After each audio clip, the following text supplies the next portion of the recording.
महिमा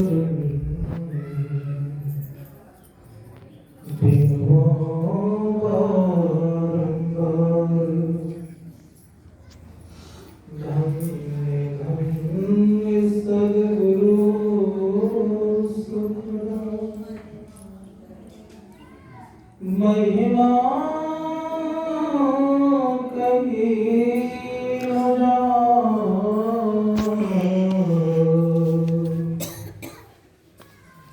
जो कुछ तुम्हारी कृपा मोते कुछ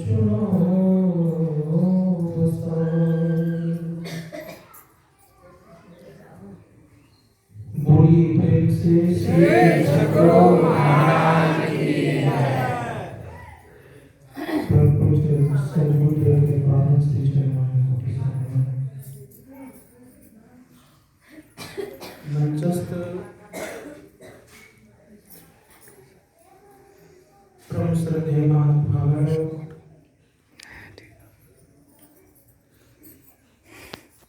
संवेद समादरणीय सज्जनवृंद, आदरणीय साधुवृंद, धर्मशिला माताओं तथा भक्तिगण,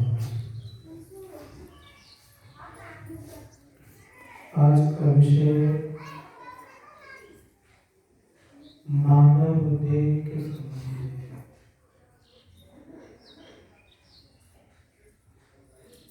सब कोई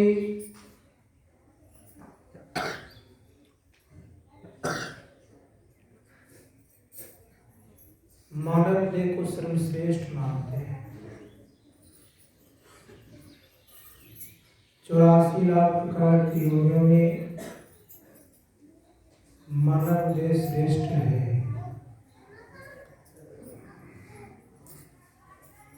लेकिन श्रेष्ठ वाला कार्य तब श्रेष्ठ कार्य है जैसे भोजन करना, शयन करना, संसार में संतति उत्पन्न करना और भय लगा रहना। आवाज ज्यादा बढ़ाइए नहीं। अगर इतना भी रह गया तब तो आप श्रेष्ठ नहीं हो पाएंगे। उपनिषद ने कहा आहार निद्रा भय मैथुनस्य समान वेतत पशुभे नराणाम ज्ञानान हीनोपस्थित समाना। ज्ञान नहीं है पशु के समान है।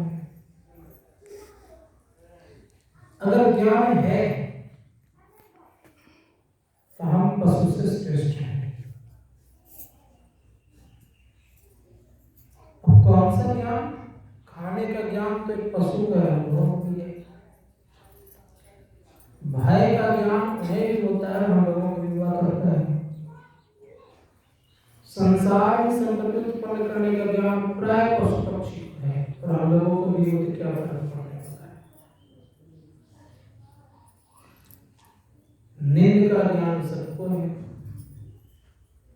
कई 4 प्रकार का ज्ञान ही अगर हम लोगों में रह गया तो हम मनुष्य श्रेष्ठ कैसे हैं?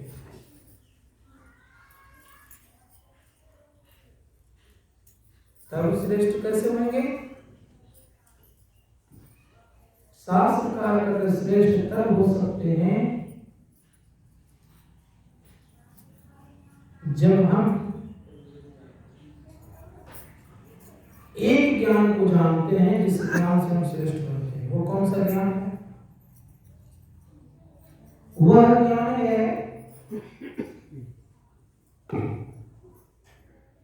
परमात्मा का प्राप्ति का ज्ञान। परमात्मा का प्राप्ति 4 प्रकार के ज्ञान में नहीं आता। आहार निद्रा भय मैथुन नहीं आता। यह ज्ञान अगर जान रहे हैं आप श्रेष्ठ हैं, और ये ज्ञान नहीं जान रहे हैं तो आप श्रेष्ठ नहीं। कुछ भी आप बन जाइए संसार में, राष्ट्रपति पद पर भी रहिएगा ना, ये ज्ञान नहीं मालूम है कि आप लोग पशु के बराबर विशेष नहीं है, कुछ भी बन जाइएगा। प्रमाण देता हूं मैं आपको, अमेरिका के राष्ट्रपति हुए थे इब्राहिम लिंकन। वो इब्राहिम लिंकन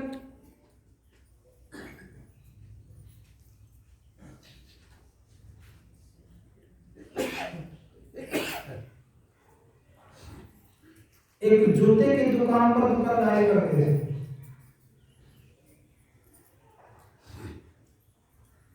एक दिन मालिक गया खाने की बड़ी प्रेम से, जब खाने के गया रोज आते थे, इसके मन में क्या हुआ पता नहीं, पेपर लिया का मालिक तो है नहीं, उसी कुर्सी पर बैठ करके बड़ी प्रेम से पेपर पढ़ रहा।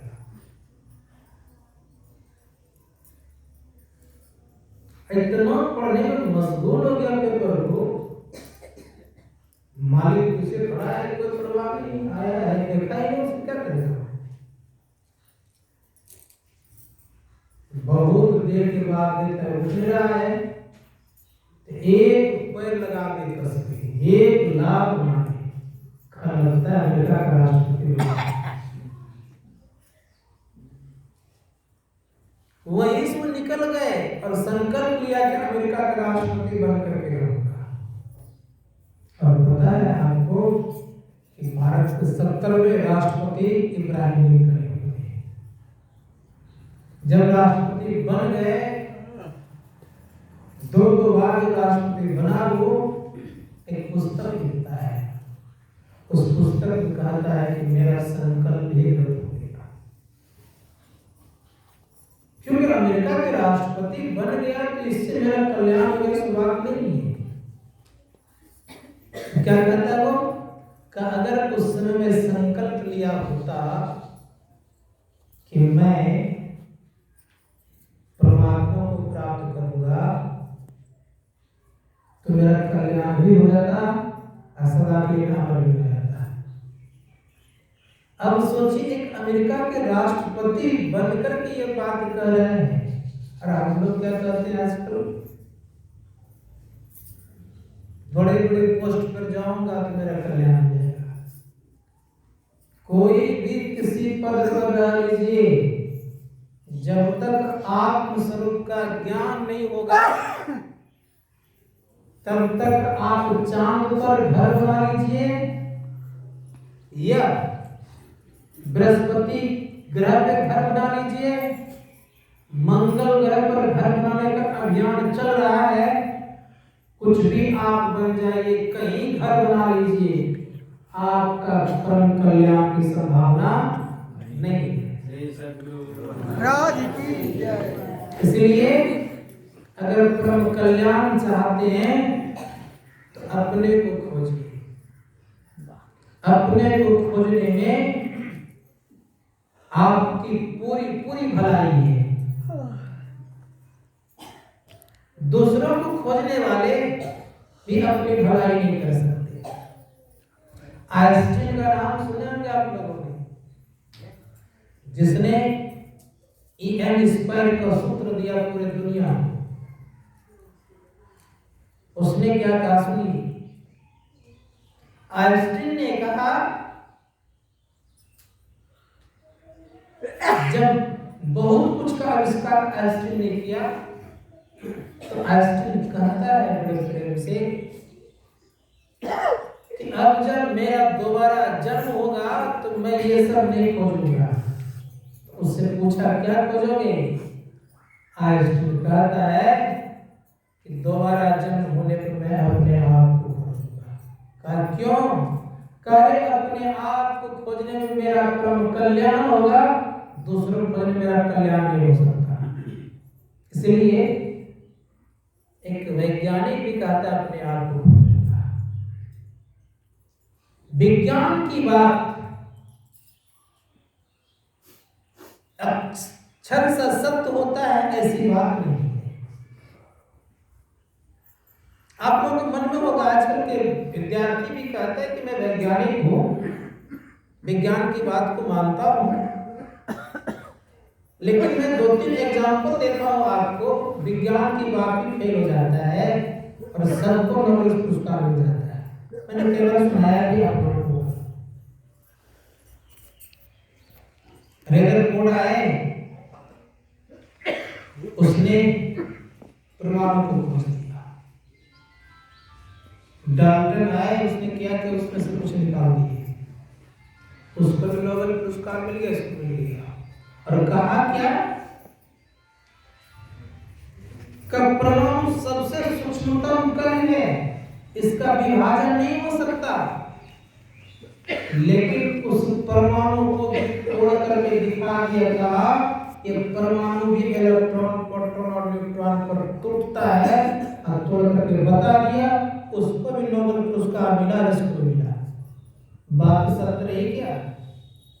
बदलाव हो गया ना, क्योंकि वैज्ञानिक के बात कुछ दिन तक सत्य लगते हैं, दूसरे उससे श्रेष्ठ आ जाते हैं, साबित कर देते हैं कि इसमें ये है, तो वो तो हो जाता है झूठा, लेकिन कुछ दिन तक लगता सत्य है। इसलिए शास्त्रकार कहते हैं अगर सत्य कोई है तो परमात्मा है और आप है। संतों की वाणी असत्य नहीं होती। एक बार जिन संतों ने जो कहा है वो होकर के रहा, संत होना चाहिए। जे पहुंचे के कही गए, एक ही बात, समय सामने एक मकसद की एक ही राह, उनका एक ही मार्ग हुआ करता है, एक ही रास्ता हुआ करता है।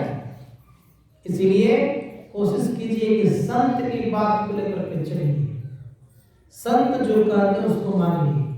तो मानव देह में हम लोग आए हुए हैं, मानव देह क्यों कहलाया है? किसके आधार पर मानव देह कह रहे हैं हम लोग?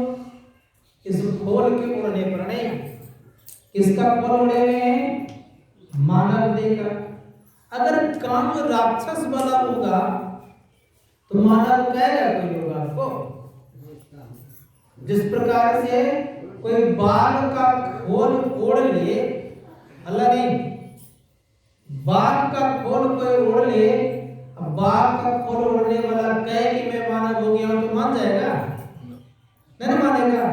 उसी प्रकार से खोल के आधार पर मानव कोई नहीं होता।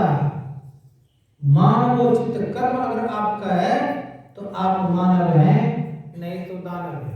इसलिए मानवोचित कर्म को समझिए। किसे कहते हैं मानवोचित कर्म?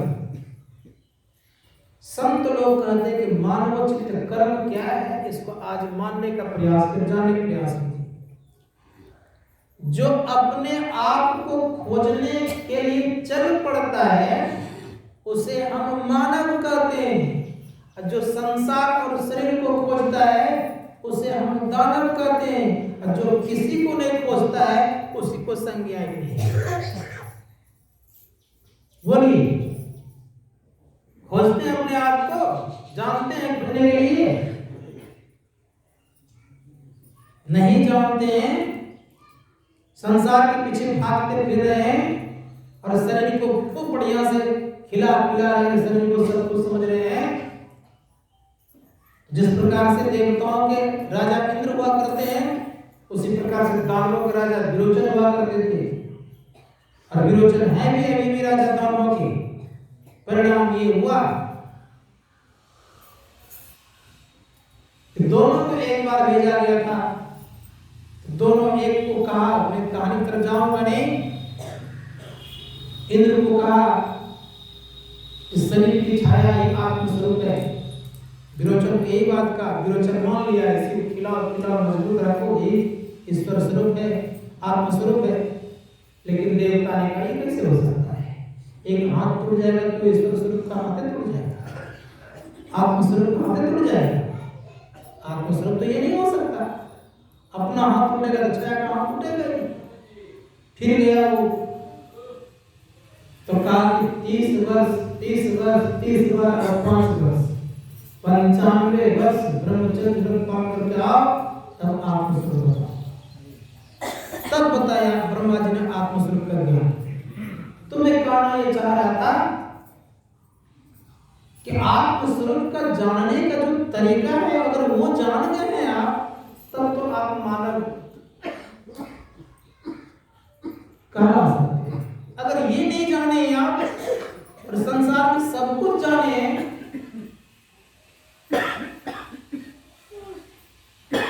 तो समझिए कि आप मानव नहीं हुए। इसीलिए पूछा गया श्रेष्ठ कौन? किसने पूछा? महर्षि पराशर का नाम सुने होंगे। महर्षि पराशर से पूछते राजा जनक।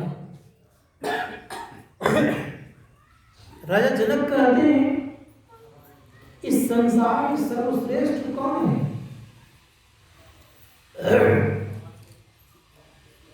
जैसे तो सर्वश्रेष्ठ कौन है, तो महर्षि पराशर कहते हैं विविधानां च भूतानां जंगमं प्रवरन्ति। कई चराचर प्राणियों में जो चलने वाला प्राणी होता है ना, वो श्रेष्ठ होता है। फिर पूछा इसमें कौन श्रेष्ठ? कहा द्विपदा प्रपदा, दो पैर वाला श्रेष्ठ। कब दो पैर वालों में कौन श्रेष्ठ? कहा द्विजा परमस्मृता, का द्विज जो है वो श्रेष्ठ। फिर पूछा कि इनमें कौन श्रेष्ठ? का प्रज्ञावंता ब्राह्मणता, प्रज्ञानाम संबुद्धता, संबुद्धा। का इन प्रज्ञावान श्रेष्ठ होते हैं। द्विजन जो प्रज्ञावान होते हैं वे श्रेष्ठ होते हैं, और प्रज्ञावंतों में जो सब बुद्धि को रखने वाले होते हैं, जिसको हम संत कहते हैं, वो श्रेष्ठ। तो अब विचार करके देखिए कि मानव शरीर में आए हुए हैं, इस मानव शरीर में श्रेष्ठ कौन हो गया? जिसकी दृष्टि सम हो गई है, जिन्होंने सबके भीतर में परमात्मा को देख लिया। सिया राम मैं सब जग जानी, करहु प्रणाम जोड़े जुग पानी। जिसने ऐसी स्थिति को प्राप्त कर लिया है, सर्वश्रेष्ठ होता है। वे ब्रह्मा विष्णु महेश से भी श्रेष्ठ होता है, याद रखिएगा। इसीलिए ऐसे महापुरुषों के सानिध्य में हम लोग तो आएंगे, लेकिन कुछ लोग आकर के भी वही कगार पे। लेकिन मानव बनने का प्रयास तो कीजिए, कम से कम मानव बन करके हम कम से दीक्षा लेकर के कुछ तो भजन ध्यान करें। नहीं करते तो क्या होता है? एक छोटी सी कहानी सुनाता हूं मैं आपको। प्राय लोग जानते हैं कि मैं मानव हूं, और जानने पर अगर कोई सा कर्म नहीं करे तो आपको मानव नहीं कहेगा। एक कहानी सुनाओ आप लोगों को, थोड़ा सा दुख तो नहीं मानेंगे। कोई कहानी का अर्थ थोड़ा सा बड़ा उल्टा मोटा टाइप का है। एक गधा चराने वाला था, गधा चराया करता था।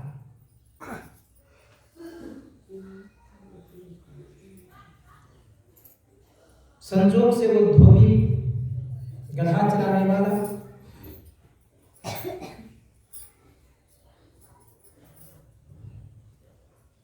एक दिन ले गया पहाड़ की तरफ, उनको एक सुंदर सा पत्थर मिला। उस पत्थर में एक छेद था। उसने क्या किया, धागा में पिरो करके सबसे आगे चलने वाला गधा के गले में बांध दिया। अब जो सबसे आगे चले तो उसके ऊपर नजर सबकी पड़ती है। उधर से एक स्वर्णकार आ रहा था, जौहरी, दूर से ही परख लिया। कहता कैसा ही धोबी बेवकूफ है, इतना कीमती पत्थर एक गधा के गले में बांध दिया, चाहता तो ये माल माल बन जाता बेच करके, बड़ा पत्थर था। अच्छा हमें क्या है, इसको थोड़ा सा देते हैं लोग, दे दे मैं मालूम हो जाऊं। जोगी ने क्या किया, जाके कहता है सुनो, ये जो गधे के गले में बांधा है ना तुम पत्थर, ये मुझे 1000 रुपये में दे। धोबी दिमाग लगाते हैं 1000 रुपया कहीं ही दे रहा है, 10 का ज्यादा दाम है। तो क्या किया उसने, का 2000 रुपया ले ली। वो थोड़ा चौरी कंजूस था, देना नहीं चाह रहा था, कह नहीं 1000 रुपये देना है तो दो, नहीं तो मैं चला। जैसे का गंदना है चला, तो धोबी कहता मैं भी चला, तो वो यहाँ खड़ा है, वो उधर चल दिया। चलते चलते कुछ दूर ही गया कि दूसरा चौरी उधर से आ गया। करे भाई धोबी सुनो सुनो, कहा क्या कि गधे गले में जो तुमने बांध के रखा है ये पत्थर, ये दे दो मुझे। का 2000 रुपया लेंगे, का लो ना भाई, तुरंत 2000 दिया। 2000 जैसे दिया तो लेकर के तो चला गया। ये चौरी वहां पहुंच गए, कहा कि भाई धोबी तुमने वो पत्थर क्या किया, कहते क्यों लेकर के जा रहे, कितना दिया, कहा 2000 में दिए। कहा तू गधा के गधा आ गया। कहा कैसे, कहा अरे उसका लाखों में दाम था और तुम 2000 में ही दे दिया। तो धोबी बड़ा प्रेम से कहता है कि बापू हम तो जानते नहीं थे, तो हम गधा के गधा ठहर गए। आप तो जानते इसका लाखों में दाम है, तो जो जानने वाला है जो नहीं जानने वाला फर्क तो है ना। का नहीं जानने वाला गधा और जानने वाला महान, बात समझ गए। संत महात्मा कहते हैं जो जानते हैं कि मैं मनुष्य हूं,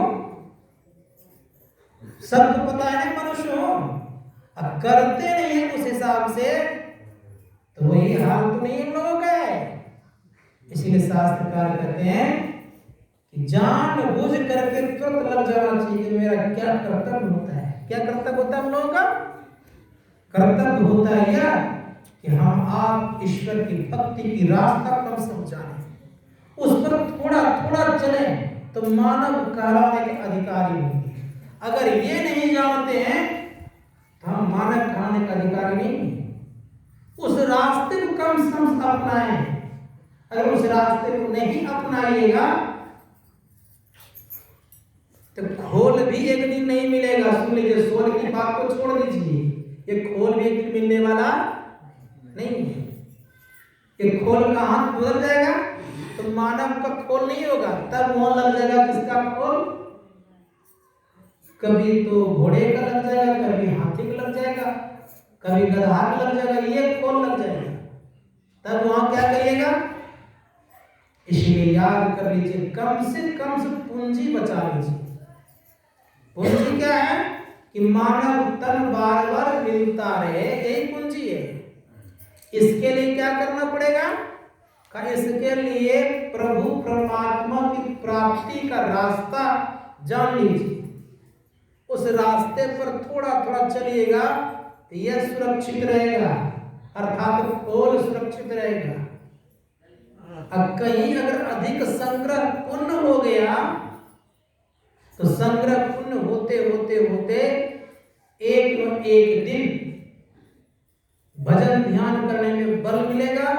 अब कहीं अधिक बल लगा दिए आपने तो बेड़ा पार हो जाएगा। इसीलिए संत महात्मा गण कहते हैं, संतों का विचार है कि थोड़े थोड़े अगर इकट्ठा करते जाते हैं लोग संपत्ति को, तो संपत्ति बांध बन जाता है। उसी प्रकार से याद रखिएगा, थोड़े थोड़े पूंजियों को इकट्ठा करते जाइएगा तो आप एक न एक अपना कल्याण कर लीजिएगा।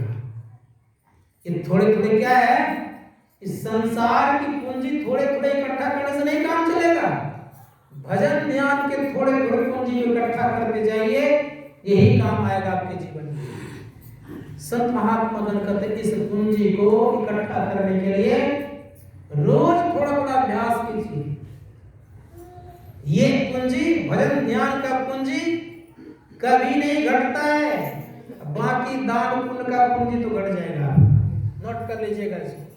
आपने दान किया है पानी तो भरपूर पानी मिलेगा। आपने दान किया है धन अन्न तो भरपूर अन्न मिलेगा। आपने दान किया है दूध तो भरपूर दूध मिलेगा। आपने दान किया है मकान तो खूब सुंदर मकान मिल जाएगा। लेकिन याद रख लीजिएगा कि भक्ति कीजिएगा तो मानव तन बचा रहेगा। इसी मानव तन को बचाइए, क्योंकि नोट करिएगा, क्योंकि दूध पीने वाला कोई न कोई जानवर भी है। घर में रहने वाला अवश्य कहीं का छिपकली होगी। समझ गए? तो आप अगर घर दान किए हैं तो छिपकली बन के घर में रहिएगा। नगद नारायण दान किए हैं तो नाग बन करके रक्षा करिएगा। लेकिन भजन ध्यान करते रहिएगा तो यह शरीर रक्षित रहेगा, और शरीर रक्षित रहने से एक दिन परम कल्याण कर लीजिएगा। इसकी बड़ी आवश्यकता है जीवन में। इसलिए भजन ध्यान अवश्य कीजिए। वे सब दान देने से आप समृद्धिशाली हो सकते हैं, लेकिन भजन ध्यान करने से आत्मा का कल्याण करने का मार्ग जानने से मानव तन मिलता है। क्योंकि यह संस्कार किसी अन्य प्राणियों में सहने की ताकत क्षमता नहीं है। इसलिए संत महात्मा गण कहते हैं भजन कीजिए। बड़े प्रेम से भगवान श्री राम एक सभा को बुलाए। सभा में गुरुजन, मुनिजन, ब्राह्मणजन और प्रजाजन सबको बिठाए और दुख भंजनकारी भगवान ने सबको उपदेश दिए। क्या उपदेश दिए? तो भगवान श्री राम कहते हैं, सुनहु सकल पुरजन मम वाणी, नहीं ममता कुछ पुरानी। कहे पुरजन मेरी वाणियों को सुनो। सुनने के लिए कहते हैं। क्या सुना है भगवान श्री राम? भगवान श्री राम कह रहे हैं मेरे मन में ममता नहीं है, ममता ना कर रहा हूं मैं। आपको जो अच्छा लगे वही आप करिएगा, लेकिन सुनिए मेरी बात को पहले। सुना रहे कह रहे हैं बड़े भाग मानुष तन पावा, सुर दुर्लभ सब ग्रंथ गावा। ये शरीर जो मिला हुआ है खोल किसका? मानव का खोल। ये बड़े भाग से मिलता है। जिस प्रकार से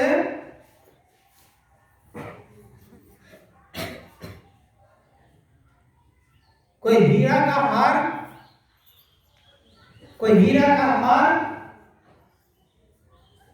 कोई पूंजीपति वाला ही पहन सकता है, उसी प्रकार से मानव तन पाए तो कुछ न कुछ आपके पास पूंजी थी, इसी कारण से मानव तन पाए आप।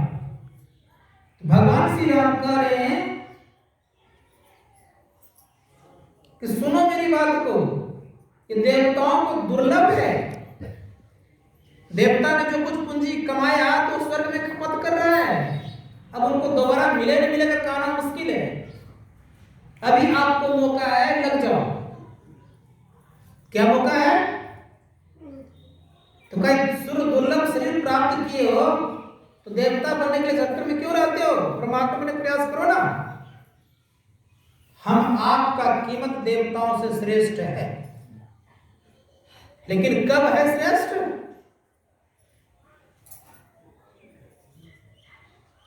जिस प्रकार से लोहा का कीमत ज्यादा नहीं होता,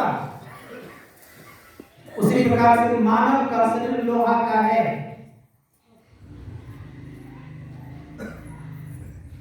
लेकिन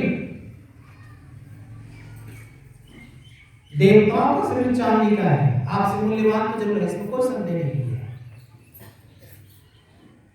लेकिन लोहा में अगर पारस का स्पर्श हो जाए तब कौन श्रेष्ठ होगा? तब चांदी श्रेष्ठ नहीं होगा, तब कौन श्रेष्ठ हो जाएगा? सोना हो जाएगा वो। संत लोग कहते हैं कि जब तक आप अपने को जानने वाला रास्ता प्राप्त नहीं करते हैं तब तक आप लोहा हैं। नोट करिएगा। और आप अपने स्वरूप के जानने का ज्ञान जब तक हासिल नहीं कर लिए हैं, उसका मार्ग नहीं अपना लिए हैं, तब तक आप लोहे हैं। लोहे में जंग लगते रहेंगे और जंग लगे तो क्या हाल होगा मालूम है आपको? देखिएगा जहां बहुत सारा लोहा है, जंग लगा हुआ है, जंग लगे नहीं बोले लोहा का ज्यादा कीमत नहीं होता है। नया वाला लोहा का दाम भी होता है 80 रुपये किलो, और जहां जंग लग जाता है ना तो बहुत कम दाम में आ जाता है। बहुत दिन चाहते हैं इस लोहा के शरीर को बचा के रखने का, तो डेंटिंग पेंटिंग करते रहिए तो बहुत दिन तक चलेगा। उसी प्रकार से डेंटिंग पेंटिंग क्या है, नोट कर लिए थोड़ा सा। डेंटिंग पेंटिंग मतलब ये होता है कि रोज थोड़ा थोड़ा गुरु भजन रूपी पेंट करते रहिए, ये बहुत दिन तक चलते रहेगा। अगर ये पेंट नहीं कर पाए, जल्दी जंग खा कर खत्म हो जाएगा, क्योंकि आपका मन भोग विलासता में दौड़ेगा, और जहां भोग विलासता मन दौड़ने लग गया तो निश्चित रख लीजिएगा कि आपको ऐसा जंग पकड़ेगा कि फिर आपको भी नहीं पाएगा। इसलिए कोशिश कीजिए जीवन में कि अपने आप को रोज गुरु भक्ति में लगा के रखिए, थोड़ा थोड़ा भजन ध्यान करते रहिए, दीक्षा लेकर करिए, लेकिन ऐसे करने से कोई लाभ नहीं होगा। संत लोग कहते हैं तब आप मानव जीवन को श्रेष्ठ समझेंगे, तब आपका बेड़ा पार लगेगा। क्योंकि सदगुरु जो है वो पारस है, याद रखिए, ये पारस मिल जाए तब आप लोहे से सोना हो सकते हैं। इसलिए कहा गोरखनाथ जी महाराज कहते हैं सत्य धातु का काया पीड़ा, ताम ही जुगती बिन सोवा, सदगुरु मिले तो उबरे बाबू, नहीं तो परले। सदगुरु मिल जाएगा तब तो उबार है, नहीं तो परले ही परले है। बाइबल में कहा गया कि शरीर जानते कितना मूल्यवान है। जितने प्रकार के हम मंदिर बनाते हैं, उन मंदिरों से ये मंदिर श्रेष्ठ है। इसीलिए बाइबल बड़े प्रेम से कहता है human body is the highest temple of God, अर्थात परमात्मा का जो बनाया हुआ मंदिर है ये सर्वश्रेष्ठ मंदिर है। इस मंदिर में परमात्मा विराजमान होते हैं। इसलिए इस मंदिर को हम थोड़ा समझिए।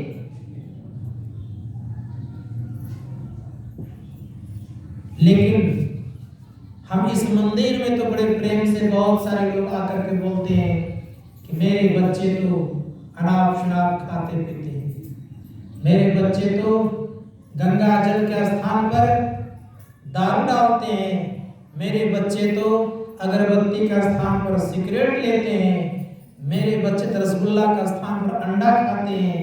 ये सारी चीजें जो होती है तो समझिए वो अपने आप को कहां ले जा रहा है, पता है? जैसे उदाहरण देता हूं आपको, एक राजा था। वह राजा एक गरीब व्यक्ति को, दुर्दशा में पड़े हुए लोगों को एक सुंदर सा दुशाला दिया, चादर। ठंड से ठुठुर रहा था, ठुठरन के कारण इस दुख को देख करके राजा को बड़ा आश्चर्य लगा कि ठंडे में मर रहा है। जैसे कंबल दान करने वाले व्यक्तियों को दया आती है, कब देखता है कि ठंडे में ठुठुर रहे हैं तो उनको जाकर कंबल उठा के आ जाते हैं। दया के कारण आपको उड़ाया जा रहा है, तो आपसे क्या मतलब? उसी प्रकार से परमात्मा ने देखा कि ये बेचारे बड़े ही कमजोर हैं, तो मारा वतन दे दिया। तो राजा ने दिया था दुशाला। अब वो दुशाला का कीमत नहीं समझे, लेकिन मांग चाह करके एक जूता खरीदा था ना, उसका कीमत उसको पता था। जो फ्री मिल गया था उसका कोई कीमत ही नहीं दे रहा था। वो क्या करता था, दुशाला के ऊपर ही नाक पोंछता था, तो कहीं गाफी थोड़ा बहुत कीचड़ रहता तो उस पर रख करके जूता पहन के पार हुए तब जूता में धूल नहीं लगे, लेकिन कीचड़ में लग जाए तो कोई बात नहीं है, चादर में लग जाए तो कोई बात नहीं है। राजा ने एक दिन देख लिया कि मैंने इतना कीमती दूसरा ला दिया, छीन लिया, कहा जाओ। याद रखिएगा उसी प्रकार से छोटा मोटा जो रचकी कमाते हैं ना, उसको बड़े संजो करके रखते हैं, कपड़े को खूब ढंग से प्रेस करके आयरन कर करके गोदरेज में भरा पड़ा रहता है। लेकिन जिन शरीर को परमात्मा ने दिया, इसको खूब धूल करके कमाते हैं, इतना खटाते हैं कि खटते खटते बेदम हो जाता है, भजन ध्यान से कोई मतलब नहीं रहता। क्या करिए? संत लोग कहते हैं याद रख लीजिए, उसी दूसरा की तरह आपकी छीनी नहीं चली जाए, क्योंकि आपने इसका कीमत समझा नहीं। दिया था परमात्मा ने संजो करके रखने के लिए कि तुम सुख प्राप्त करो इस शरीर से। सुख कौन सा? नाक पोंछने वाला सुख। कहीं नाक पोंछने वाला सुख को प्राप्त करके क्या करोगे जीवन में? परमात्मा ने दिया था हम आपको परम सुख को प्राप्त करने के लिए, लेकिन ये गीले सुख को प्राप्त करके निर्विषय सुख को प्राप्त करने दिया था, विषय सुख को प्राप्त करने लग गए। इस सुख से हमारा कल्याण होने वाला तो है नहीं, तो परमात्मा क्या करेंगे? खींच लेंगे, कहेंगे दो आप मेरा चादर, शरीर आपको देना पड़ जाएगा, आप फिर जहां हम कहां जाते रहेंगे। 84 लाख मंजिल तय करके मुश्किलों से जिस घर को तूने ढूंढा उस घर को खो रहा है।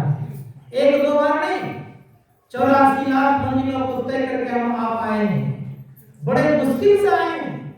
और मुश्किल से आए हुए व्यक्ति अब विचार करके थोड़ा देख लीजिए कहां जा रहे हैं, कहां उन्होंने स्पष्ट अफसोस मूड मन तो मुद्दत से सो रहा है, सोचा आना था घर में अंधेर छा रहा है। 84 लाख मंजिल तय करके मुश्किलों से जिस घर को तूने ढूंढा उस घर को खो रहा है। अनमोल श्वास तेरी पापों में जा रही है, रत्नों को छोड़कर कंकड़ को ढो रहा है। घट में है ज्ञान गंगा, इसमें न मारा गोता, तृष्णा के गंदे जल में इस तन को धो रहा है। ऐसी स्थिति हमारी हो गई है। संत लोग कहते तृष्णा के जल में रहोगे तो कभी आप तृप्त नहीं हो सकते। मृत तृष्णा जल कभी प्यास को बुझाती नहीं है। उसी प्रकार से याद रखिएगा कि संसार के सुख मृत तृष्णा की तरह है, इसमें कोई भी तृप्त नहीं हो सकता। इसलिए परम सुख की प्राप्ति के लिए हम लोग चल पड़े। तो बड़े प्रेम से कहा भगवान श्री राम करें साधन धाम मोक्ष कर द्वारा, पाई मुझे ही परलोक समारा। क्योंकि देवताओं के पास भी विषय सुख ही है। तब क्या करना चाहिए? इस साधन रूप विषय को समझिए। क्या कहा भगवान श्री राम ने? साधन धाम, साधना का धाम है। और क्या लगा हुआ इसमें? का मोक्ष का द्वार लगा हुआ है। मोक्ष का द्वार से तात्पर्य इसमें हरि का द्वार भी लगा हुआ, याद रखिएगा। इसमें हर की पौड़ी भी है। मैंने आज एक 2-3 साधकों से पूछा, हरिद्वार की चर्चा हो रही थी। मैंने कहा हरिद्वार कहाँ है? तो कोई बोले तो उत्तराखंड में, कोई बोले तो उत्तर प्रदेश में। जग की याद रखिए, इसी शरीर में हर की पौड़ी और हरिद्वार है। संत लोग कहते हैं इसी हरिद्वार में जब चलेंगे आप तो मोक्ष प्राप्त होगा। किसी भी स्थान में परमात्मा ने अपने पास जाने का रास्ता नहीं रखा है। रखा है? किसी भी स्थान में रखा है, लेकिन अगर रखा है अपने पास जाने का रास्ता तो परमात्मा ने हम आपके पास रख दिया है। मेरे पास के रास्ता को जानेंगे। इसलिए साधनों का धाम ये शरीर है, अब मोक्ष का द्वार लगा हुआ है। कितने दिन लगा इसको बनने में? तो संत कबीर साहब कहते हैं, साईं को सियत मास 10 लागे। कैसे बनाया? ठोक ठोक कर बीनी चदरिया झीनी रे झीनी, ठोक ठोक के बनाया गया है। देख लीजिए, एक बार किसी की हाथ टूट जाती है तो कितनों अच्छे डॉक्टर क्यों नहीं हो, जैसी स्थिति परमात्मा ने बना के भेजी थी वैसा वो डॉक्टर को न बना करके नहीं दे सकता। यद्यपि उस चीज के लिए उन्होंने बहुत पढ़ाई की, बहुत खर्चे किया, लेकिन जैसा परमात्मा ने बनाया था वैसा वो डॉक्टर बना के दे सकता है? दे सकता है? इसीलिए याद कर लीजिएगा कि परमात्मा बनाया हुआ कितना सुंदर है। क्या क्या लगाया इसमें? इंगला पिंगला ताना भरनी, सुखमन तार से बीनी चदरिया झीनी रे झीनी। सुखमना तार लगा हुआ इसमें। और सुखमना तार क्यों लगाया गया? वो सुख देने वाला। अगर वो सुखमना तार नहीं रहेगा, हम आपके शरीर से भी सुख नहीं मिलेगा। इसलिए उस तार को समझने का प्रयास कीजिए। भगवान श्री राम कहते हैं इसी शरीर मिलेगा। इसलिए कहा, साधन धाम मोक्ष कर द्वारा, पाए चाहिए परलोक समारा। सो प्रभु दुख पावई, सिर धुन धुन पछताए, काल ही कर्म ईश्वरी मिथ्या दोष लगाए। हम आप क्या बोलते हैं? एक जुआरी बोलता है, ताश खेलने वाला बोलता है, मेरे पास समय नहीं। अब विचार करके देखिए, वो ताश खेलने में उसके पास समय है और भजन ध्यान करने का समय नहीं है। एक दारू पीने वाले से पूछिए कि चले सर, कहता मेरे पास समय नहीं है। कारण क्या है? कारण ये है उसको पुनः संसार में 84 लाख प्रकार घूमना है, इसलिए उनके पास समय नहीं है। तो भगवान श्री राम कहते हैं, यही तल कर फल विषय न भाई, स्वर्ग और स्वरूप अंत दुखदाई। हे भाई, इस शरीर का फल विषय भोगना नहीं है, लेकिन आजकल कैसे कैसे व्यक्ति होते हैं सुन लीजिए। सुना तो मैं कहानी, एक बार मैंने पेपर में पढ़ा हुआ था कि 83 साल के एक बूढ़े ने विषय भोगने के लिए शादी कर ली। तो मैंने उनसे सवाल किया मोबाइल से कि आपको इस समय शौक क्या चढ़ गया शादी करने का? उत्तर नहीं आया। अब देखिए क्या है, शरीर की सुविधा देने के लिए एक गले में घंटी बांध लीजिए। अरे अपने शरीर का ठिकाना तो है नहीं, कब क्या होगा, दूसरा घंटी बांध लीजिए आकर के। आजाद तो रहने का प्रयास कीजिए, लेकिन आजाद रहे तो रहे कैसे? मन बहका के जो रहेगा वो आजाद रहेगा। जिनके मन बहके रहते हैं, नोट करिएगा, वो आजाद रहना चाहते नहीं। वो चाहते कि मेरे पर कोई न कोई बेड़ी लगाने वाला हो, और ऐसा बेड़ी लगाता है। कहीं कहीं तो मैं देखा हूं, एक बार मैं दार्जिलिंग गया सत्संग करने के लिए, चाय बगान